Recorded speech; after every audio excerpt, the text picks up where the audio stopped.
Hello everyone, I am the storyteller, and I am here to help you today. I know you use this video to fall asleep, so before that, like the video and subscribe to the channel also. Where are you from and what time are you watching now? Get comfortable and relax. Story 1. The Whispering Shadows. The road to Blackwood Manor was shrouded in thick mist, winding through the dense forest like a serpent, leading unsuspecting prey to its doom. As Evelyn Carter gripped the steering wheel of her car, she felt an unnatural chill creeping up her spine. It had been 10 years since she last set foot in her family's ancestral home, yet the memories remained as vivid as ever. Memories of whispered voices, flickering candlelight, and shadows that seemed to move on their own. She had left the house behind after the tragic death of her mother, Amelia Blackwood. The official report claimed it was a heart attack, but Evelyn had always suspected something more sinister. Now, after receiving a letter from an unknown sender urging her to return, she felt compelled to uncover the truth. As she pulled into the driveway, the towering mansion loomed before her, its once grand structure now decayed by time. The ivy-covered walls and shattered windows bore testament to years of neglect. The massive oak doors creaked open at her touch, revealing a dimly lit foyer filled with dust and the scent of old wood. "Welcome home, Miss Evelyn." The voice made her jump. Standing in the shadows was an elderly man dressed in a butler's uniform. Henry, the loyal servant who had served the Blackwood family for decades. His face was gaunt, his eyes sunken but still sharp. "You received my letter," he stated, his voice barely above a whisper. "You sent it?" Evelyn asked, stepping inside cautiously. Henry nodded. "There is much you need to know. The shadows. They have been waiting for you." That night, as Evelyn lay in her childhood bedroom, she heard it again, the whispering. It started as a faint murmur, like the rustling of leaves in the wind. Then it grew louder, forming incoherent words that sent a chill down her spine. She sat up, her heart pounding. The air in the room felt thick, oppressive. She reached for the lamp, but before she could turn it on, the whispers ceased. In the silence, she sensed a presence, something standing at the foot of her bed.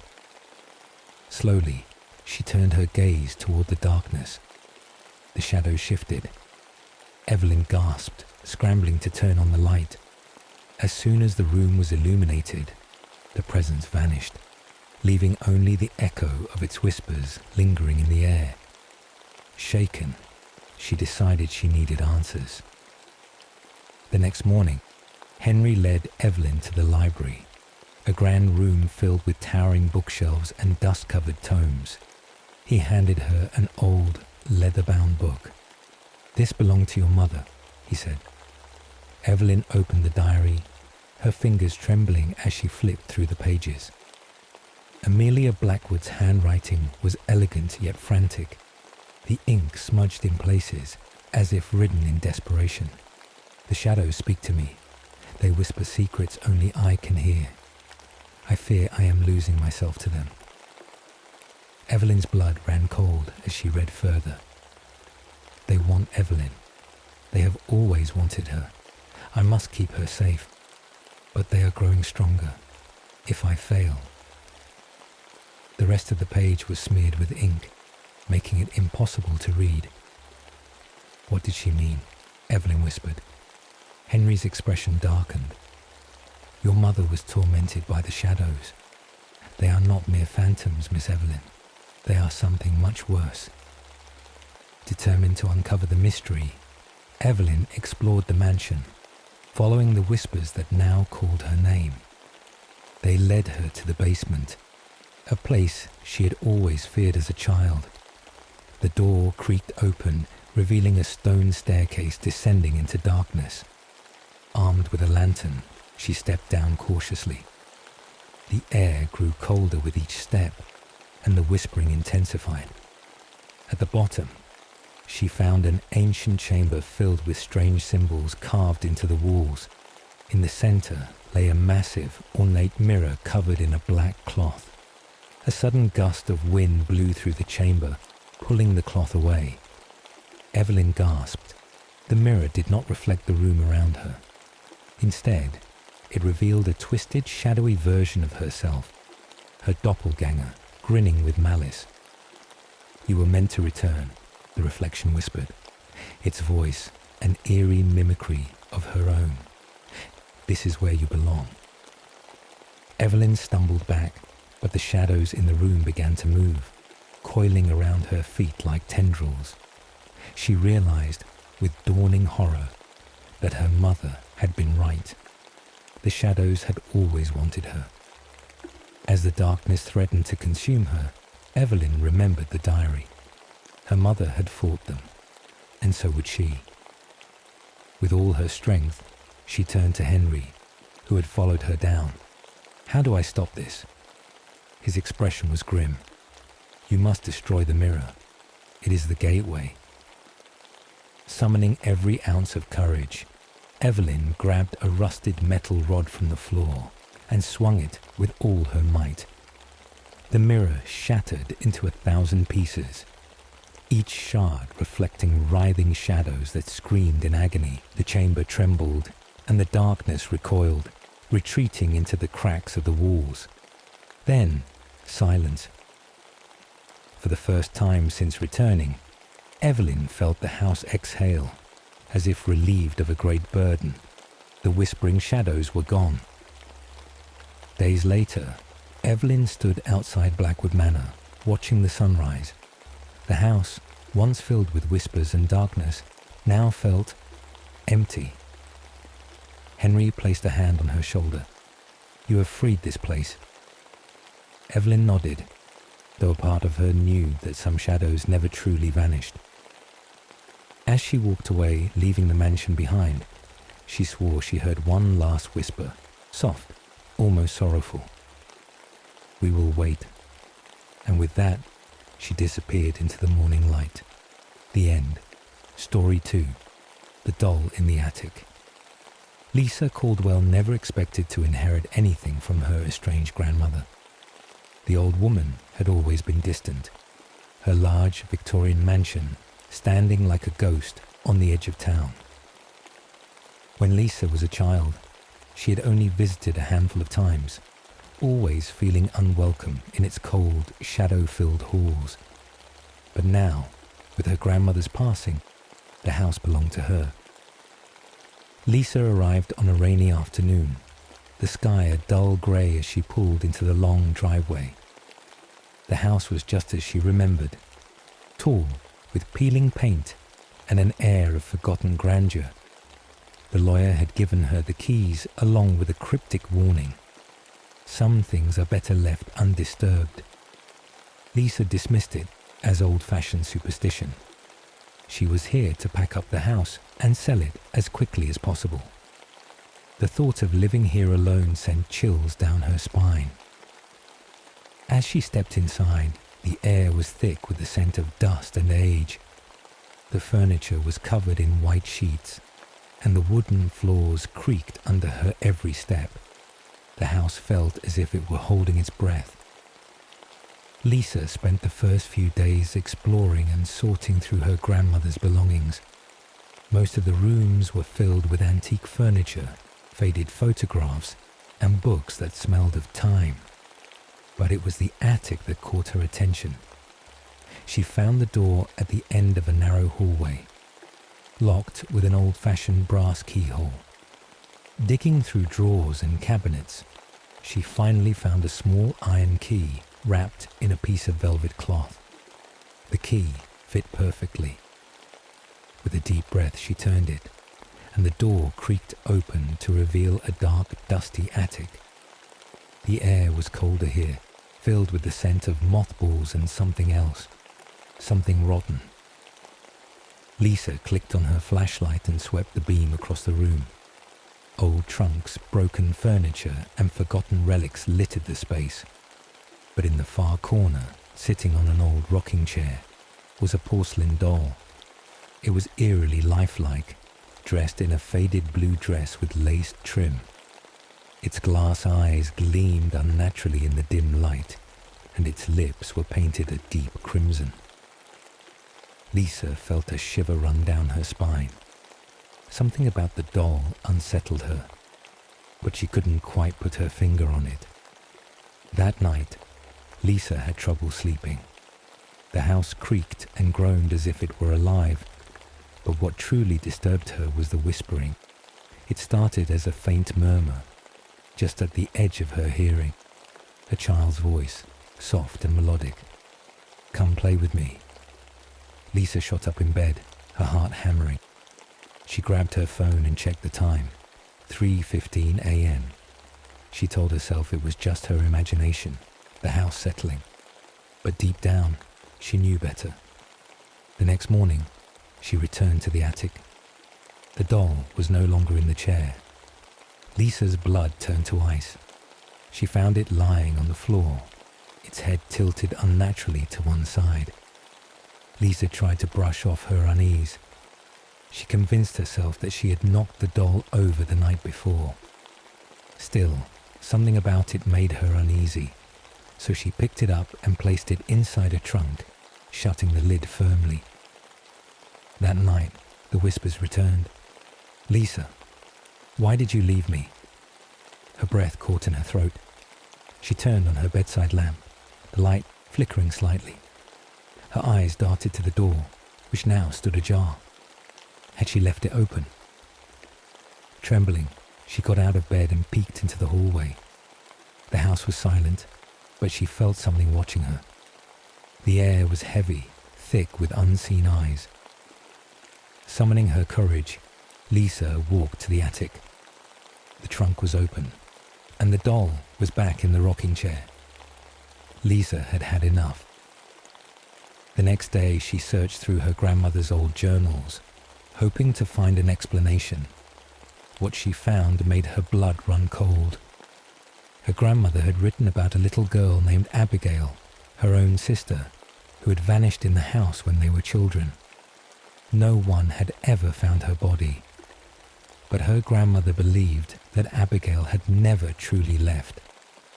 "She lives in the doll now," the journal read. "She watches, she waits, and when she finds the right person, she will take them." Lisa slammed the book shut, her hands shaking. She needed to get rid of the doll. That night, the house came alive. Lisa was jolted awake by the sound of giggling. The air was ice cold, her breath visible in the dim light. The doll sat at the foot of her bed, its head tilting slightly as if studying her. She couldn't move. A shadowy figure emerged from the corner of the room. A small girl, her face obscured by darkness. "You took my place." Lisa's body convulsed, an invisible force wrapping around her throat. She gasped, trying to scream, but no sound came out. Darkness consumed her. The next morning, the house was silent. The rocking chair in the attic creaked gently, moving back and forth on its own. And on it sat a new porcelain doll, its features eerily familiar, its glass eyes frozen in silent terror. The Caldwell house was once again empty, waiting for the next visitor. Story 3. The Man with Hollow Eyes. The village of Black Hollow had always been shrouded in mystery. Isolated deep within the woods, the town folk spoke in hushed tones of an entity that lurked in the shadows. The Man with Hollow Eyes. It was said that anyone who locked eyes with him would be doomed to a fate worse than death. Their souls would be sucked from their bodies, leaving them as lifeless husks. No one knew if he was a ghost, a demon, or something beyond human understanding. Some said he was once a man, a traveller who had made a deal with something dark and terrible. Others believed he had always been there, an ancient horror that watched and waited. But no matter the version of the story, one thing was certain. Those who saw him never returned the same. Daniel Grayson had spent 15 years away from Black Hollow, trying to escape the curse of his childhood.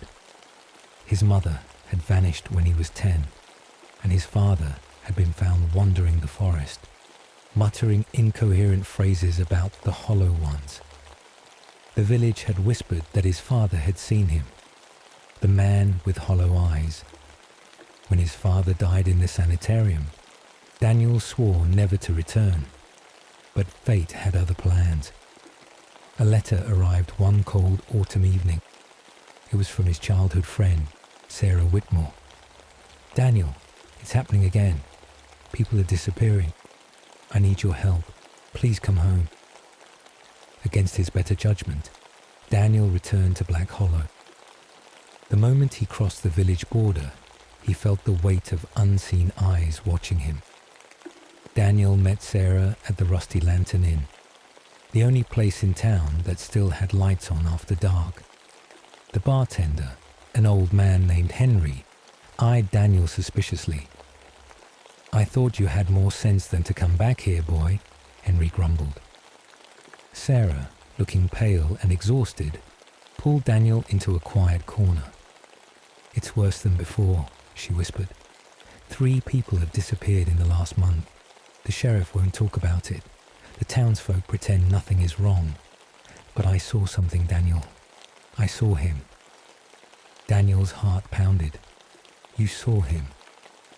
Sarah nodded, her hands trembling.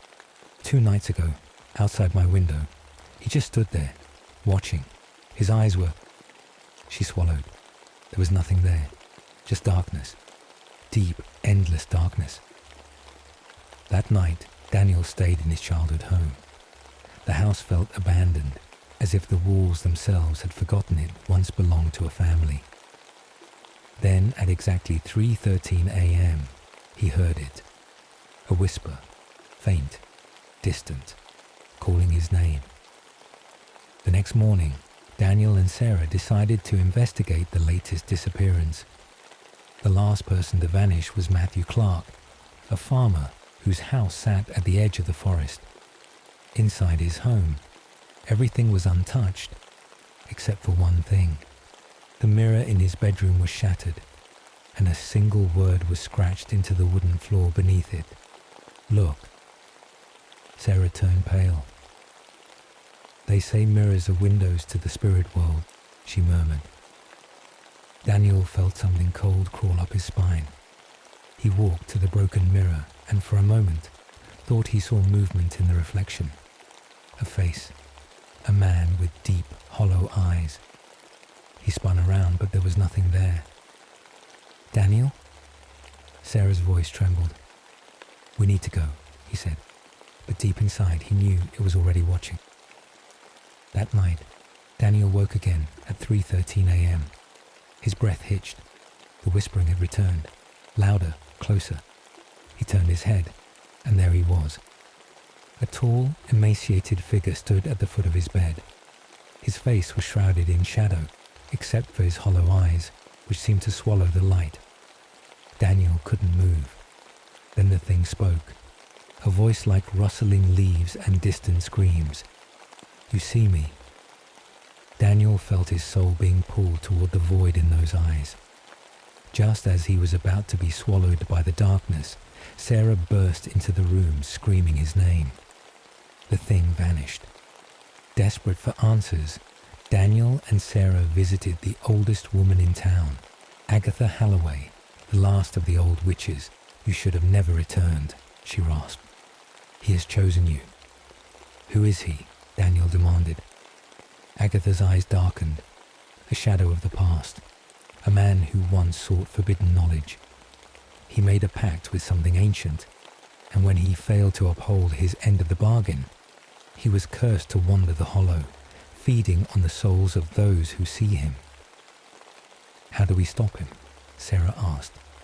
"You can't," Agatha whispered, "but you can trap him." She gave them an old silver mirror, etched with symbols. If you can trick him into seeing his own reflection, it may bind him once more. That night, Daniel and Sarah ventured into the forest, carrying the silver mirror. The trees twisted unnaturally, their branches like grasping fingers. The deeper they went, the colder it became. Then they heard it, the whispering. Daniel turned, and there he was, the man with hollow eyes. Sarah held the mirror high, and the entity recoiled. Its hollow eyes widened in recognition. A scream, inhuman, deafening, ripped through the forest as the darkness collapsed inward. The figure twisted, struggling against the unseen force dragging it into the mirror. Then, silence. The mirror cracked but did not break. Inside, a shadow still moved, trapped. The disappearances stopped. The town went back to its eerie silence as if nothing had happened. But Daniel and Sarah knew the truth. Daniel left Black Hollow the next day, vowing never to return. As he drove away, he glanced at the silver mirror resting in the passenger seat. For just a moment, a fraction of a second, he thought he saw a pair of hollow eyes staring back. The whispering had not ended. Not yet. Story 4. The knock that never ends. The first knock came at exactly 2:33 a.m.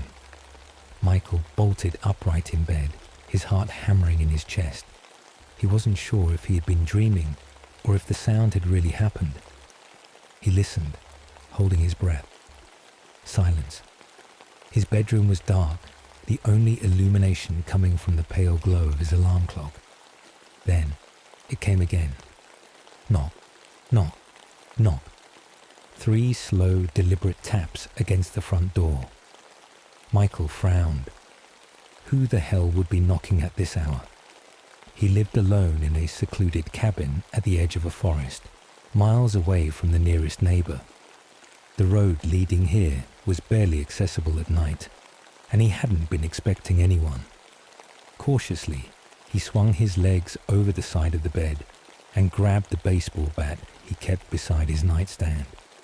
He crept toward the door, his socked feet making no noise against the wooden floor. His breath came in shallow gasps as he reached the peephole. The porch was empty, his stomach twisted. His front porch light illuminated a small patch of the ground, and beyond that, nothing but darkness. The trees swayed gently in the wind, but there was no sign of a visitor.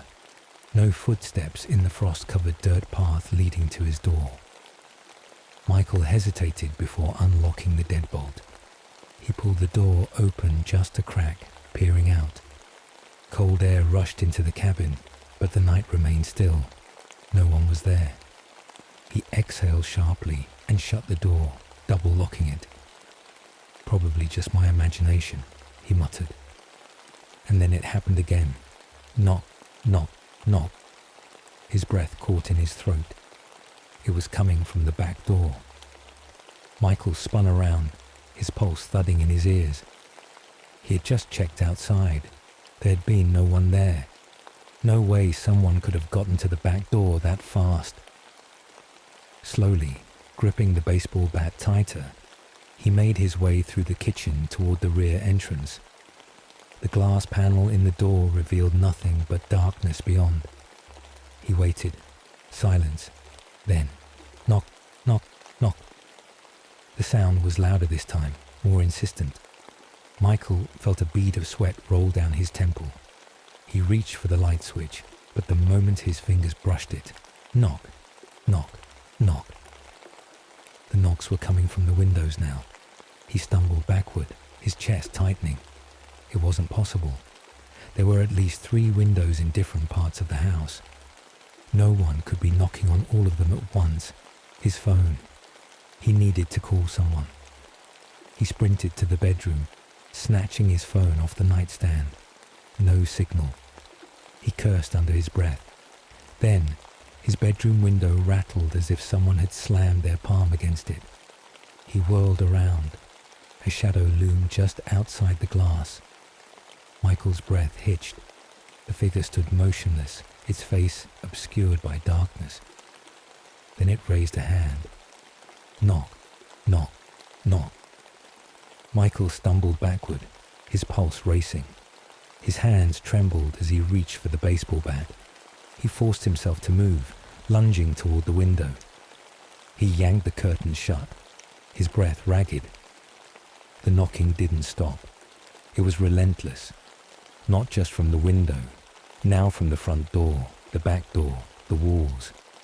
It was as if the whole cabin was surrounded by unseen hands, hammering in a rhythmic pattern. He squeezed his eyes shut. This isn't happening. This isn't happening. Then, just as suddenly as it started, silence. The air felt heavier, charged with an unnatural stillness. Michael didn't move. He remained frozen for several minutes, waiting. When no further knocks came, he exhaled shakily and checked his phone again. Still no signal. He had to get out of here. Grabbing his car keys from the counter, he inched toward the front door. He hesitated for a moment before unlocking it, his body tense with anticipation. Slowly, he pulled it open. The porch was empty. A single note lay on the welcome mat. With trembling fingers, he picked it up. The message was scrawled in shaky black ink. Do not open the door again. Michael felt a chill run down his spine. He turned, ready to retreat back into the house, when something caught his eye. Footprints, leading away from his porch, disappearing into the woods. They were deep, imprinted in the damp earth. But what made his stomach churn was the size. They were human-shaped, but impossibly large. Michael took a step back, his breath coming fast. His first instinct was to jump into his car and drive as far as possible. But something about that note. Do not open the door again. Had he just made a mistake? The air around him grew colder. The woods no longer sounded alive. No rustling of leaves, no chirping insects. Only an oppressive silence pressing in from all sides. Then, knock, knock, knock. From behind him, inside the house. Michael's blood turned to ice. The sound was coming from his bedroom. His grip on the baseball bat tightened. He took slow, measured steps back into the house, his pulse hammering against his ribs. The bedroom door was slightly ajar, a sliver of darkness beyond it. He swallowed hard. As he reached for the door handle, the knocking stopped. He pushed the door open. The room was empty, but something was different. His window, the one he had shut earlier, was open. The curtains fluttered gently in the cold night air, and on his bed, another note. You open the door. Now it will never stop. Michael's breathing turned ragged. He backed out of the room, his mind screaming at him to leave. Then, from behind him, knock, knock, knock. The sound came from every wall, every window, every surface. It was deafening, drowning out his own thoughts. He stumbled toward the front door, but before he could reach it, the knocking changed. It was no longer knocking, it was pounding. A violent, desperate hammering, as if dozens of fists were slamming against the house, demanding to be let in. Michael covered his ears, sinking to the floor. Then it stopped. A moment of eerie silence. And then a whisper, so close it felt like it was right beside his ear. Let me in. Michael never left the house. Days later, the police found his front door wide open. His car was still in the driveway, his belongings untouched. But Michael was gone. The only thing left behind was a note, written in his own trembling handwriting. The knocking never ends. Story 5. The Room That Disappears. It was the summer of 1997 when Jonathan and his wife Emily moved into the old Victorian house in Blackwood, a quiet town surrounded by thick forests. The house had been abandoned for years, and the real estate agent had given them a surprisingly low price. "This place has history," the agent had said with a forced smile. "Some people say it's unusual." Jonathan, a historian, was immediately intrigued. Emily, a schoolteacher, was more hesitant, but the charm of the house won her over. It had high ceilings, stained glass windows, and an attic filled with forgotten relics. As they unpacked, they noticed something odd about the house's layout. The blueprint they had received from the agent showed 6 rooms upstairs, but when they counted, there were only 5. "Maybe it's a mistake," Emily suggested. "Old houses like this can be weird." Jonathan frowned but let it go. After all, it wasn't the first time an old house had inconsistencies. A week later, Jonathan was in his study, going through old town records, when he found something peculiar. The house had been owned by a wealthy man named Theodore Lancaster in the 1920s. Lancaster was a reclusive scholar, rumoured to have dabbled in the occult. Strangely, there were no records of the house after 1931. No sales, no transfers, nothing. It was as if the house had disappeared from history for decades before reappearing on the market. That night, while exploring the house with a candle in hand, Jonathan found something that made his skin crawl. A door that hadn't been there before. It was in the hallway upstairs, between their bedroom and the study. "Emily," he called. Emily arrived and gasped. "Was this here before?" Jonathan shook his head. They hesitated before opening it. Inside was a dusty, dimly lit room with an antique writing desk, an armchair, and a tall wooden bookshelf. Everything looked untouched for decades. Jonathan stepped in cautiously, running his fingers along the books. The air smelled of old parchment and something else, something rotten. He picked up a journal on the desk. The name on the cover made his heart skip a beat. Theodore Lancaster. Jonathan and Emily sat in the study, flipping through the journal's pages. Most of it was filled with strange symbols and Latin phrases. But then, on the last few pages, the writing changed. Rushed, desperate. "The room moves. It does not stay. It is watching me. The door appears and disappears at will. It is alive. The house is not just wood and stone. It breathes. It feeds. It waits." Beneath those words was a single sentence, scratched so deeply into the paper that it had torn in places. "If you see the room, it has already seen you." A chill ran down Jonathan's spine. He looked at Emily, who was pale. "This is insane," she whispered. But before he could respond, a loud creak echoed through the house. They turned toward the hallway. The door to the mysterious room was gone. Jonathan ran to where the door had been, pressing his hands against the wall. Solid. No sign that a door had ever been there. Emily shook her head in disbelief. "We were just in there. This doesn't make sense." Determined to figure it out, Jonathan scoured Old Town newspapers the next day. He found something disturbing, a report from 1931 about Theodore Lancaster's disappearance. His house had been searched, but there were no signs of him. Witnesses claimed they had seen a strange glow coming from the second floor before he vanished. Jonathan felt a cold sweat form on his forehead. The room wasn't just hidden. It was something far worse.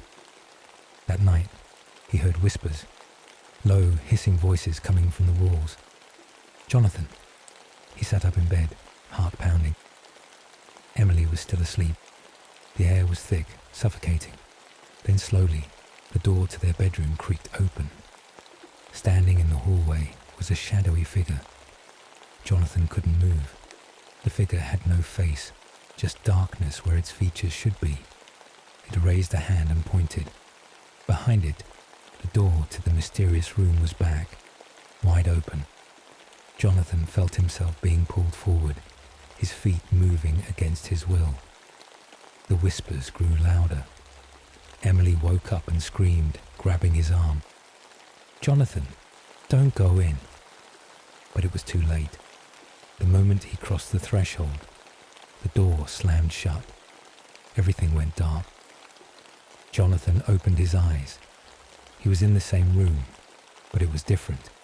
The air was damp, the furniture rotting. The bookshelf was empty. The only light came from a single candle on the desk. Then he noticed something terrifying. The walls were covered in names. Dozens, maybe hundreds, carved into the wood. Some were old, nearly worn away. Others were fresh. His eyes locked onto the most recent one, Jonathan Whitmore. A wave of dread crashed over him. He wasn't the first. He wouldn't be the last. A noise behind him made him turn. The shadowy figure was there, watching. And then he understood.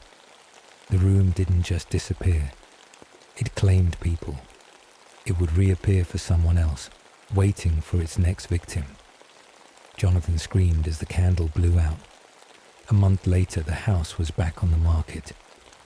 Emily had disappeared, claiming she couldn't stay in a house that had taken her husband.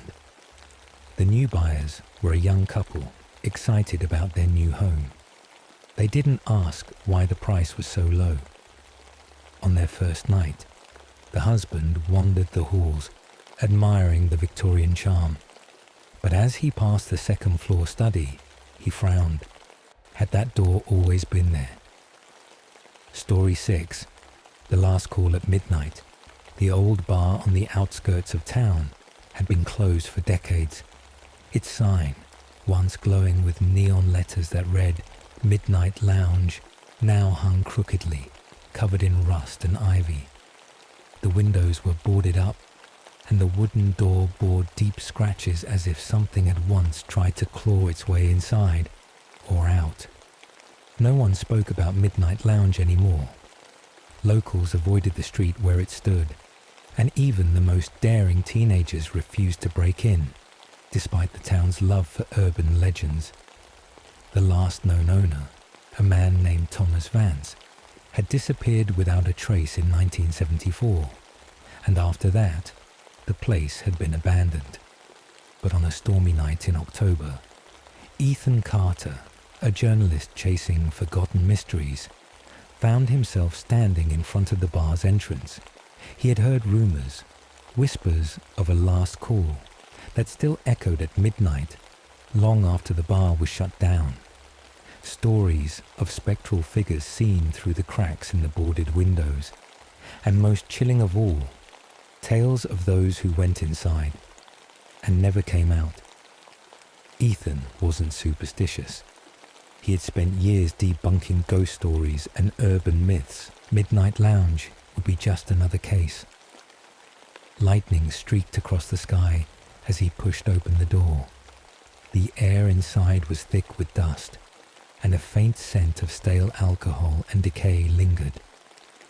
Ethan clicked on his flashlight, revealing the long-forgotten interior. The bar counter was still there, covered in cobwebs, its wooden surface stained with what looked like old dried blood. Rows of empty shelves loomed behind it, where bottles once stood.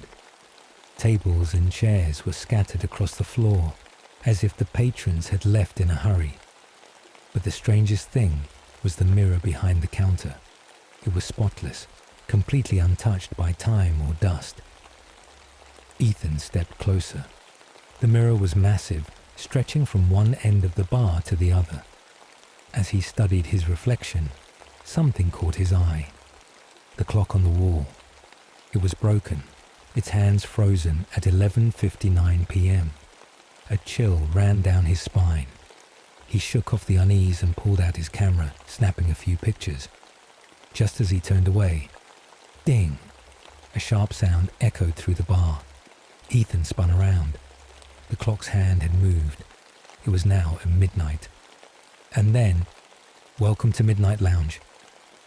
A voice, deep, smooth, and strangely familiar. Ethan's breath caught in his throat. There was no one else in the bar. The mirror flickered. His reflection smiled. But Ethan hadn't moved. Panic set in. Ethan stumbled back, knocking over a chair. The reflection in the mirror stayed perfectly still, its grin widening unnaturally. Then, slowly, it stepped out of the mirror. Ethan's mind screamed in disbelief. The figure was him, but not him. Its eyes were completely black, its skin slightly paler. It wore the same clothes, the same expression, except for the sinister smirk. "You came for the story, didn't you?"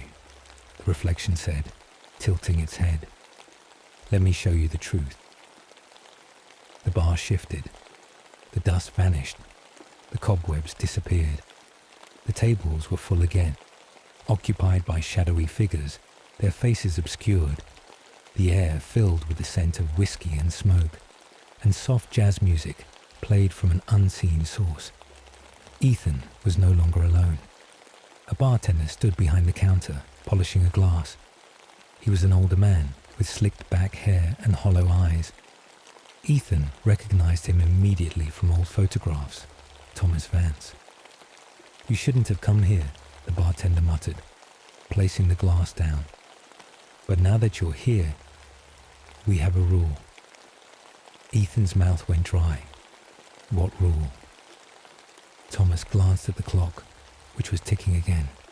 "When you enter at midnight, you must stay until the last call." The last call. The room darkened. The shadowy figures turned toward Ethan. One by one, their faces became clear. Faces of missing people from decades past.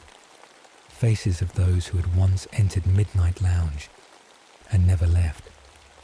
The reflection beside him grinned wider. "You're part of the bar now, Ethan." Ethan bolted toward the door, his heart pounding. He yanked at the handle, locked. Laughter echoed behind him. He turned to see the figures standing, their hollow eyes fixed on him. "No use," Thomas said, pouring himself a drink. "Midnight Lounge isn't just a bar. It's a doorway. Once you enter, you either serve or stay forever." Ethan refused to accept it. He rushed to the mirror, pressing his hands against the cold glass. His reflection was gone. Number not gone. It was behind the bar, taking Thomas's place. The new bartender. Realization crashed over Ethan like a tidal wave. That's how it worked. The last one trapped could leave, if someone else took their place. Ethan turned to Thomas, who was already fading. "You should have left the past buried," Thomas murmured, before vanishing completely.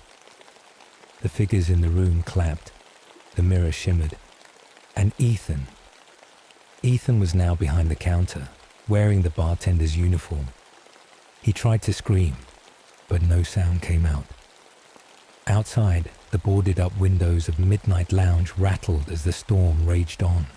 The door unlocked, and somewhere, in the distance, another lost soul wandered toward the forgotten bar. The cycle would begin again. Midnight struck once more. The door creaked open. A young woman stepped inside, her flashlight cutting through the dimly lit room. She saw the bar, the dusty bottles, the untouched mirror, and the bartender standing behind the counter, polishing a glass with an empty stare. "Welcome to Midnight Lounge," Ethan said, his voice hollow. "What will you have?" Story 7. The face behind the curtain. The old house at the end of Briarwood Lane had been abandoned for decades, or so people said. The last known owner, Evelyn Harper, had disappeared mysteriously in 1967, leaving behind only dust-covered furniture and a house shrouded in legend. Locals whispered about strange noises, flickering lights, and shadows moving behind the curtains. Even though no one had lived there in years, some claimed to have seen a face, a pale, gaunt face, watching from the upstairs window, half hidden behind the curtain. But whenever anyone gathered enough courage to investigate, they found nothing but an empty room. Then came Daniel and his sister Claire. They had no belief in ghosts, curses, or haunted houses. Their parents had recently passed, leaving them with nothing but debts, and the only inheritance they had received was this decrepit house from a distant relative they had never met. They arrived late in the evening, the sky dark and heavy with an approaching storm. "Charming," Claire muttered, eyeing the overgrown yard and broken shutters. "At least it's free," Daniel replied, pulling the key from his pocket and unlocking the front door. It creaked open, revealing a dust-filled hallway lined with faded wallpaper. The air smelled of mildew and something else, something metallic. "Let's just clean up and get some rest," Claire sighed. "Tomorrow, we figure out what to do with this place." As they moved through the house, setting down their bags, a gust of wind rattled a curtain upstairs. Daniel paused. For a brief moment, he thought he saw something. Just a flicker of movement behind the heavy drapes of the second-floor window. "Did you see that?" he asked. "See what?" Claire yawned, already heading to her room. Daniel shook his head. Probably just the wind. He didn't sleep well that night. The next morning, Daniel woke to the sound of Claire calling his name. He found her in the upstairs hallway, staring at the floor. "Look at this," she said. There were footprints in the dust, not theirs. They led from the window at the end of the hall to the door of the master bedroom. "Maybe a squatter," Daniel suggested, though his voice wavered. "Then where are they now?" Claire replied. They checked every room, every closet, every corner of the attic. Nothing. By afternoon, Daniel decided to investigate the town's records. If they were going to live here, at least until they could sell the place, he wanted to know more about its history. The town library had an old file on the house. Most of it was about Evelyn Harper. She had lived alone after her husband's sudden disappearance in 1959. Neighbors said she became obsessed with something, always peeking through the upstairs curtain, mumbling about watching eyes and the face that waits. She refused to leave the house. Then, one night, she was just gone. No body, no trace. Daniel frowned at a yellowed newspaper clipping. Local authorities baffled by Harper's disappearance. Only clue, a smiling face drawn on the window glass. Daniel's stomach twisted. He needed to check that window. That night, as the wind howled outside, Daniel stood in the upstairs hallway, staring at the curtain. He hesitated, then reached out and pulled it aside. Nothing, just the street below and the overgrown yard. He exhaled. Then, a breath of cold air touched his neck. Daniel froze. Slowly, he turned his head. The window glass, his reflection. But not just his. Behind him, almost pressed against his shoulder, was a face. Pale, hollowed eyes. A grin stretched too wide. Daniel spun around. Nothing. His chest heaved. He backed away. Then something scratched the glass. His breath hitched. A slow, deliberate sound like fingernails tracing a message. Then he saw it. A smear appeared on the fogged glass. A crude drawing. A smiley face. Daniel bolted downstairs, nearly colliding with Claire. "What happened?" she asked. He grabbed her wrist. "We need to go. Now." They drove into town, finding an old man at the diner who had lived in Briarwood for years. When Daniel told him about the house, the man's face paled. "That house," he said, voice low. Evelyn Harper wasn't crazy. She saw something, and it saw her. "What was it?" Claire asked. "No one knows, but she kept the curtains closed for a reason." Daniel swallowed. We opened them." The old man's face darkened. "Then it knows you now." That night, back at the motel, Daniel barely slept. When he finally drifted off, he dreamed of the face. Its grin stretching wider, its eyes locked onto his. A tap, tap, tap woke him. He sat up, heart pounding. The motel window, curtains drawn.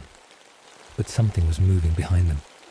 The silhouette of a face, pressed against the glass, watching, smiling. Story 8. The Woman Who Walks Backward. The town of Millfield was known for its quiet streets and friendly neighbours. But there was one house, an old, crumbling Victorian structure at the edge of town, that everyone avoided. The house had been abandoned for decades, yet people often reported seeing a woman dressed in black, moving strangely in the yard. She never turned around, never faced anyone. She only walked backward. Ethan, a college student studying urban legends, had always been fascinated by the stories. When he heard about the woman who walks backward, he knew he had to investigate. He convinced his friends, Lena, Tom, and Rachel, to spend the night near the house and see if they could uncover the truth. They arrived at dusk, setting up a few cameras and recording devices near the fence. The house loomed over them, its broken windows like empty eyes watching their every move. "Are we really doing this?" Rachel asked, shivering despite the warm night air. "Come on, guys. This could be our chance to document something real," Ethan said excitedly. As night fell, a thick fog rolled in, covering the yard like a ghostly veil. That's when they saw her. A woman in a tattered black dress stepped out from the shadows. Her long, tangled hair covered her face, and she walked in slow, deliberate steps, backward. Tom gasped. "No way." Lena grabbed Ethan's arm. "Ethan, this doesn't feel right." But Ethan was already lifting his camera, focusing on the eerie figure. The woman didn't seem to notice them. She continued her strange walk, moving further into the mist until she disappeared. Back at Ethan's house, they reviewed the footage. The woman was there, clearly visible, but something was off. Her movements seemed unnatural, like a film playing in reverse. "I've heard about her before," Lena said, her voice low. "My grandmother used to tell me stories. She said the woman was once a mother who lost her child in a fire. She tried to run into the flames to save him, but she tripped and fell backward. They say she died like that, falling, screaming, but never turning forward again." "That's just a story," Ethan said, but the unease in his voice betrayed him. Rachel pulled out her phone and searched for records of the house. Her face turned pale. "This house, there really was a fire here. In 1897, a woman named Eleanor Whitmore lived here with her son. He died in the fire, and..." She hesitated, swallowing hard. Witnesses claimed they saw her running backward into the house before she disappeared in the flames. Tom exhaled sharply. "Okay, that's freaky." Ethan grinned nervously. It's probably just a coincidence. But in the back of his mind, doubt had already taken root. The next night, they returned. This time, Ethan convinced his friends to go inside. The front door creaked open with an unnatural ease, as if welcoming them. The air inside was thick with the smell of soot and decay. They moved cautiously through the house, flashlights cutting through the darkness. Old furniture lay covered in dust, and the wallpaper was peeling like dead skin. Then they heard it, a soft shuffling sound. They turned toward the hallway. There she was, the woman. She stood motionless at the end of the corridor, her back facing them. Then she moved, not walking but gliding backward toward them. Rachel screamed. Tom dropped his flashlight. "Run!" Ethan shouted. They turned and bolted for the door, but as they reached it, an invisible force slammed it shut. The room grew impossibly cold. Then a whisper. "You shouldn't have come." They turned back. She was there, just inches away. Her head snapped to the side, revealing a sliver of her face, rotted, burned and twisted in agony. Her lips moved, but her voice came from everywhere at once. You. Let him die. The lights flickered. Shadows stretched unnaturally. The wall shifted, trapping them. Ethan gasped. We didn't do anything. Her voice was ice. Someone always does nothing. Then she lunged. The room exploded into chaos. The walls seemed to close in, the shadows writhing like living things. Tom grabbed a chair and threw it at the window. The glass shattered, and the cold night air rushed in. Go, now. Rachel scrambled through first, cutting her hands on the shards. Tom followed, pulling Lena with him. Ethan hesitated, just a second too long. A cold, skeletal hand clamped onto his wrist. His breath hitched. He turned, staring into Eleanor's ruined face. Her blackened lips twisted into something almost like a smile. Stay with me. A force yanked him forward, toward the darkness, toward the past. He saw flames, a child screaming, and Eleanor reaching for him. No, she wasn't reaching for him. She was reaching for her son. In that instant, Ethan understood. She wasn't a vengeful spirit. She was reliving her last moments, trying to save a child who was already lost.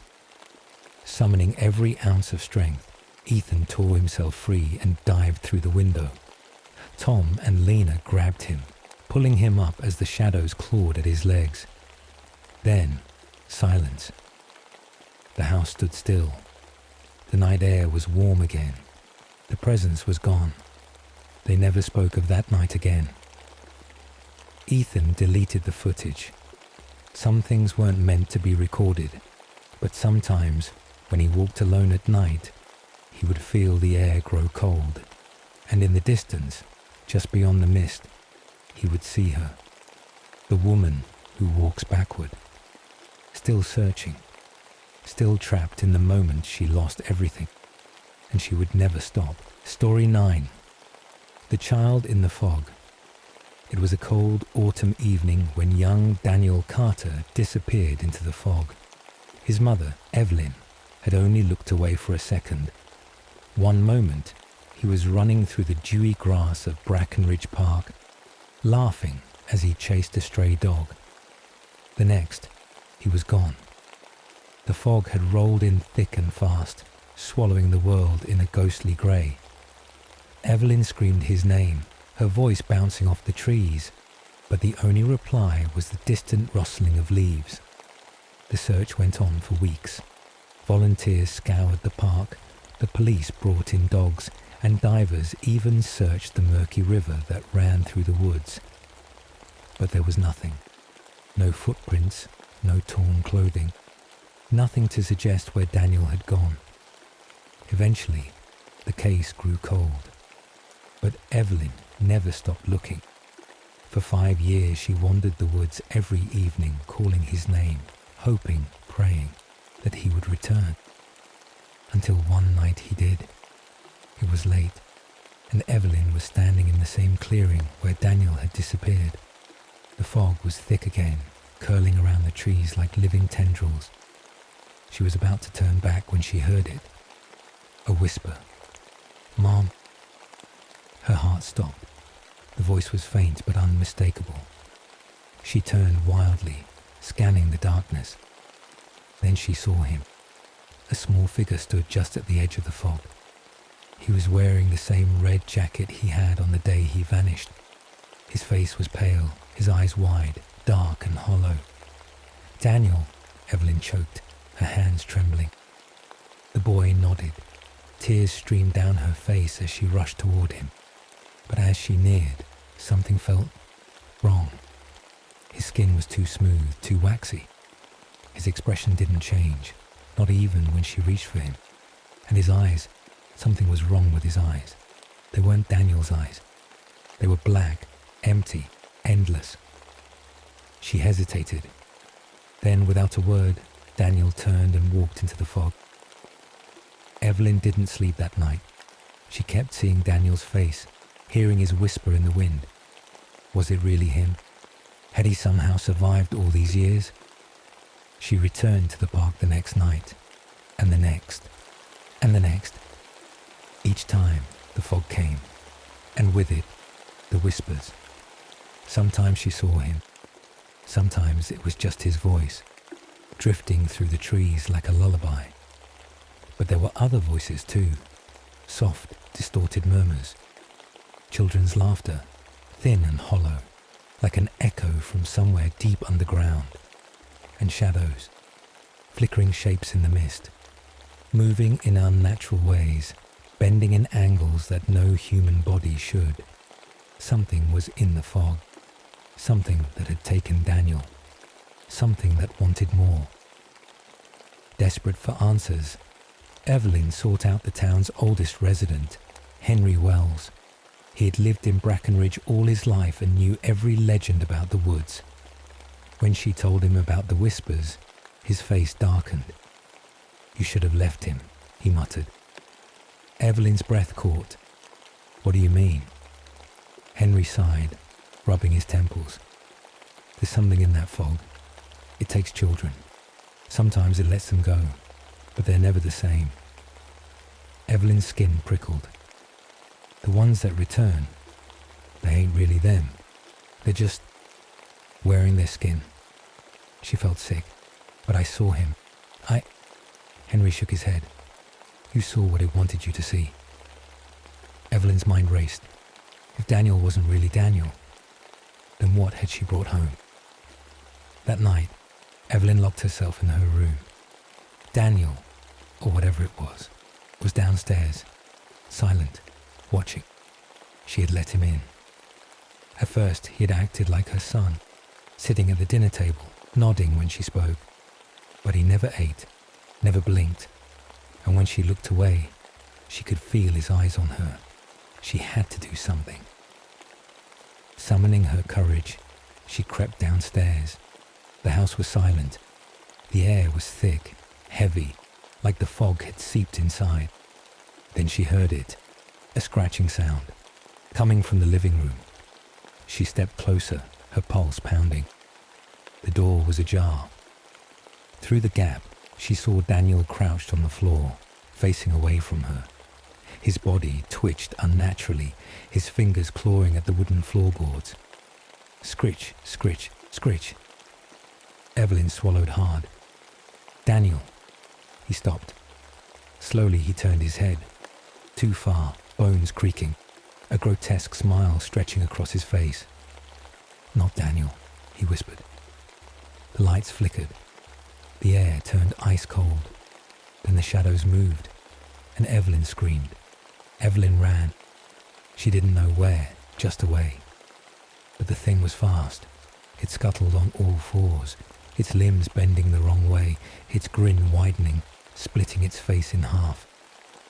"Mom," it whispered, voice warping, becoming deep, inhuman. "Stay with me." She slammed the door to her bedroom and fumbled for the old revolver in her drawer. The door creaked, then a whisper. "Mommy, it hurts. Why won't you help me?" It was Daniel's voice. Tears blurred her vision. "Number, you're not him." Silence, then a low chuckle. "No," the thing said, "and he's waiting." But he's still here.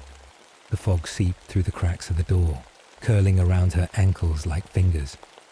She raised the gun, heart hammering. A choice. Believe the lie, or end it here. She closed her eyes. Bang! When the police arrived, they found Evelyn unconscious on the floor. The gun was empty. No body, no footprints, no sign of Daniel. Just fog.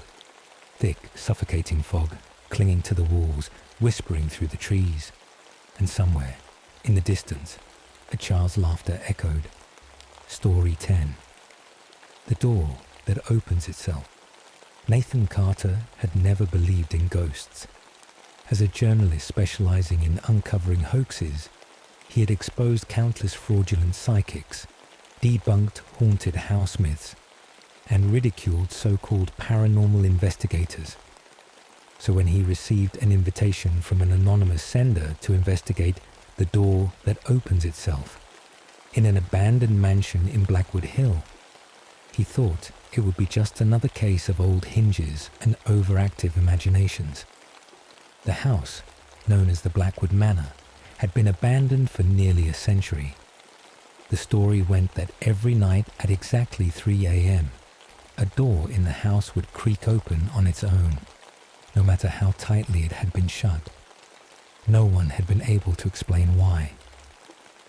Nathan packed his camera, voice recorder, and flashlight, determined to uncover the truth. Upon arriving at Blackwood Manor, Nathan was struck by its sheer size and the oppressive silence that surrounded it. The 3-story Victorian mansion stood atop a lonely hill, its once grand exterior now cloaked in ivy and decay. The front gate was rusted, and the path leading up to the house was littered with dead leaves. He pushed open the front door, its rusted hinges groaning in protest. Inside, dust-covered furniture stood frozen in time, as if the previous occupants had simply vanished. Cobwebs hung from the ceiling, and the air smelled of damp wood and neglect. Nathan's first task was to find the infamous door. He explored each floor methodically, taking pictures and recording his observations. After nearly an hour, he found it. Room 306, at the end of a long hallway on the 3rd floor. The door was ordinary, old, wooden, with a tarnished brass handle. There was nothing remarkable about it, but as he examined it closely, he noticed deep scratch marks on the floor, as if the door had been forced open repeatedly. With a smirk, he muttered, "Wind, or bad foundations. Let's see what's behind it." He turned the knob and pushed the door open. Inside was a bedroom, untouched for years. A 4-poster bed, draped in dusty curtains, stood against the far wall. A wooden dresser with a cracked mirror reflected his cautious expression. A rocking chair sat by the window, facing the outside, as if someone had just been sitting there. Nathan set up his equipment, including a motion-activated camera and an EMF detector. He locked the door firmly, placing a chair against it. Then he waited. At precisely 3 a.m., the temperature in the room dropped. Nathan, wrapped in his jacket, checked his equipment. The EMF detector showed no unusual activity. Then, without warning, the door handle turned. Nathan's breath hitched. The chair he'd placed against the door suddenly scraped backward, and the door creaked open by itself. He leaped to his feet, shining his flashlight into the hallway. Nothing. Nathan examined the door again. No wires, no hidden mechanisms. It was just opening. Determined, he closed the door once more, locking it with a key he had found in the dresser. He even wedged the chair under the handle for good measure. At exactly 3 a.m. the next night, the same thing happened. The chair was pushed aside, the lock clicked open, and the door swung wide. This time, Nathan felt a chill crawl up his spine. Something was here. Determined to uncover the truth, Nathan searched the room for clues. In the bottom drawer of the dresser, he found a small leather-bound diary. The cover bore the name Margaret Blackwood. As he flipped through the pages, he uncovered a tragic story. Margaret was the youngest daughter of the Blackwood family, kept hidden away due to a mysterious illness. Her father, Victor Blackwood, was a strict and cruel man, ashamed of his daughter's frail condition. She had been confined to room 306 for years, never allowed to leave. The final entry, dated October 31st, 1876, sent a shiver down Nathan's spine. "He's coming for me tonight. I heard him say it. He said the world must forget me. I begged, but he does not listen. If anyone finds this, please let them know I was here. I was real." Nathan felt his blood turn to ice. Had Margaret been murdered? That night, Nathan prepared for whatever would come. He set up multiple cameras, checked his flashlight, and braced himself. At exactly 3 a.m., the air in the room grew suffocating. The door rattled violently. The lock turned with an audible click. For the first time, Nathan heard it. Soft, desperate whispers. "Please, don't let me disappear." The door creaked open, revealing a figure standing in the hallway. A woman in a tattered white gown, her eyes hollow, her skin grey and sunken. Nathan staggered back, unable to move. "Margaret," he whispered. The figure stepped forward, her lips trembling. "He buried me. I'm still here." Nathan realized in horror what she meant. She wasn't just a ghost. Her body was still somewhere in this house. Determined to give Margaret peace, Nathan searched the mansion relentlessly. In the basement, behind a crumbling brick wall, he found it, a hidden chamber. Inside was a small makeshift coffin. His hands trembled as he pried it open. The skeletal remains of a young woman lay within, her fingers still curled as if in pain.